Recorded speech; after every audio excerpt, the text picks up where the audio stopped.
নমস্কার বন্ধুরা, অনেকদিন পর আবার একটি কবিতা নিয়ে এসেছি। তো আমি মাঝে মাঝে রেল যাত্রা করি এবং সবারই মোটামুটি জানা আছে রেল যাত্রার কী কী হয়। তো সেগুলোকেই একটু আমার নিজের ভাষায় প্রকাশ করেছি কবিতার মাধ্যমে। তো তাই আমি একটি কবিতা লিখেছি, কবিতার নাম রেলযাত্রা। শুরু করছি। রেল যাত্রার এক অসাধারণ অনুভূতি, চারপাশে অনেক লোক, নেই কোনো পরিচিতি।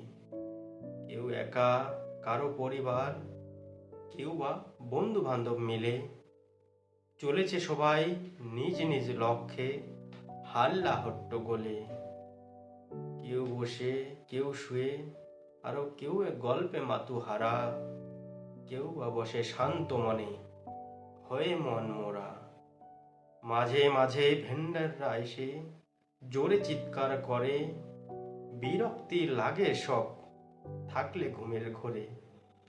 কারো ফোনে চলে রিলসের বিরক্তিকর ভিডিও, কারো আবার চলে কান ফাটা আওয়াজে নানান অডিও।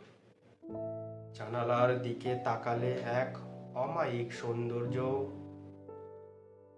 গান শুনতে শুনতে, বাদাম চাবাতে চাবাতে উপভোগ করলাম এর মাধুর্য। গাছপালা, নদী নালা সবই যেন পিছনের দিকে যাচ্ছে, বিশাল পাহাড় পর্বত যেন সাথেই চলে আসছে।